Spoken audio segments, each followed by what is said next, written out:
We are in the midst of our stewardship season, and I'd like to invite Sing Williams up, who's going to share a word about her involvement at Christ Church and her stewardship.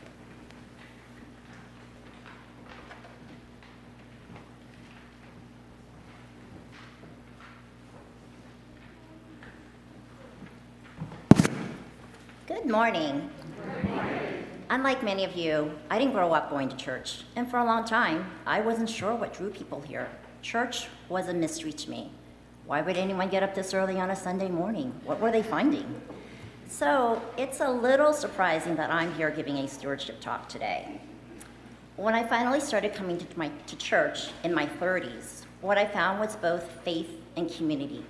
I can't think of a time when someone from church wasn't kind to our family, when we needed help or guidance.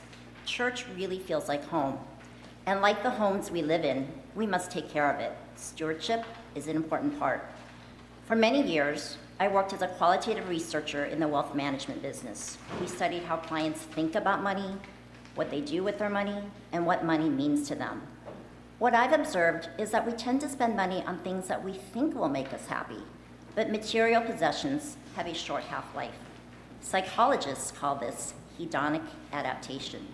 Human beings are remarkable at acclimating to both good and bad experiences. It's part of what helps us survive as a species. This means we get used to nice things very quickly. I once interviewed an NFL player who bought a Bugatti after signing his contract. I remember him telling me that even though it was his dream car, it goes from 0 to 60 miles per hour in about 2 seconds, and only a few hundred models are made each year, so it's incredibly exclusive. The elation of owning the Bugatti wore off in about a month. During our stewardship campaign, we are asked to decide how we should allocate our resources. What should we give?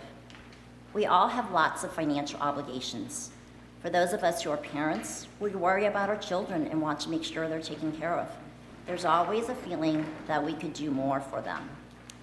For our family, we look at our pledge as a gift for our son. We are teaching him that we have agency and responsibility to make the world better. I encourage you to give what feels right. All pledges are welcome. I'll close with a story about the writers Kurt Vonnegut and Joseph Heller.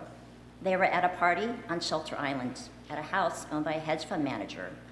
Vonnegut said, "Joe, our host made more money yesterday in a single day than your novel Catch-22 has made in its entire history. What do you think of that?" And Heller replied, "Yes, but I have something he will never have. I have enough." As our family made our pledge for next year, we're grateful that we have enough, that we are part of this community, and that we have an opportunity to support our church, which has given us so much. As the peace prayer of St. Francis of Assisi reminds us, it is in giving that we receive. Thank you.